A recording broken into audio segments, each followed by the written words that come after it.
Hello Sunny Hill and welcome back to Take Fives with Lou Bird on the move with Louise. It's great to be with you again today, continuing our theme of sin and temptation, all the fun stuff. We're in 1 Corinthians 10 verse 13. I'm going to read it because it's only a super short passage. No temptation has seized you except what is common to man. And God is faithful. He will not let you be tempted beyond what you can bear. But when you are tempted, he will also provide a way out so that you can stand up against it. Now, yesterday we talked a bit about the fact that sin, the word sin, has come out of the Oxford Dictionary because it's just not a word that people recognise or use frequently. And ultimately, we don't like to talk about sin. That's probably why it's not used frequently. And the enemy is really kind of taking some ground in this, because actually what the enemy will try and trick you into thinking is that nobody's really sinning except you. And here what Paul is saying is, everyone is tempted to sin. Everyone. Like, dispel the myth. Paul is lifting the lid and saying, you know what? We're all the same in this. Sin and the temptation of sin is incredibly powerful. Being drawn towards sinning is massively powerful. Paul was tempted. We know Jesus was tempted. It's very unlikely that you're going to dodge that bullet too. Temptation is part and parcel of life. And so actually not thinking about sin, not talking about sin, and not admitting when we're struggling with sin really gives the enemy a bit more ground than we want him to have, for sure, because he likes us kept in the dark. He likes us feeling isolated. He likes us thinking that we're the only one struggling in this area and that everyone else has got it made and it's just you. You're the weak one. Well, Paul is saying that's simply not true. I love what he says. He says, God is faithful. You're not in this sin alone. Not only does everybody do it, but also God is with you in it. That actually you being tempted by sin doesn't make God so distant.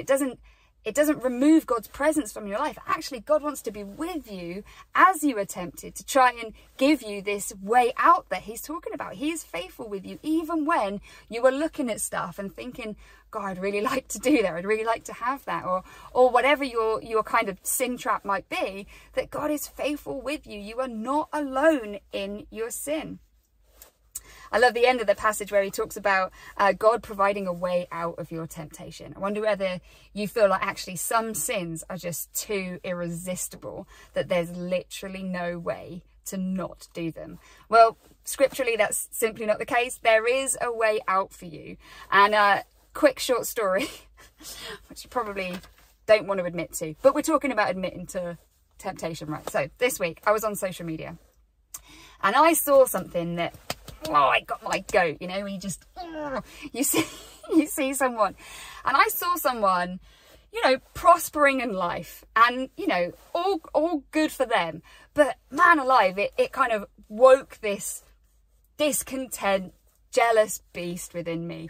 And I was tempted to feel really kind of discontent about my incredible life. It's so embarrassing talking about, but to feel ungrateful about the lot that I have and to, I don't know, the enemy was just making me feel a bit green with envy maybe. And this temptation crept in. And as I was kind of like faced with this social media, I had this real sense from my spirit where God was saying, you don't have to look at it though, do you? Like, you don't have to. You don't have to put yourself in a position where the enemy is attacking you in this way. And I thought, oh my days, you're so right, God, what am I doing?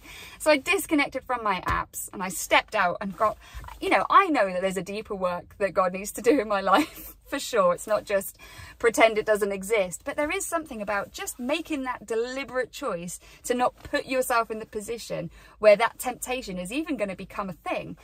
So I encourage you today to really listen for that little voice that God might be shouting to you. As he does, he whispers, and he has to kind of increase the volume over the noise of your own life. Maybe just listen out for it. Listen out for that get out of temptation free card, that you don't have to put yourself in a position where you face that temptation, and allow God to do the deeper work behind the scenes of what it is that's actually causing you to feel that way too. But certainly he wants you free. He is faithful with you in it, and you are not the only one facing temptation today. So stand firm. See you tomorrow, Sunny Hill. Take care.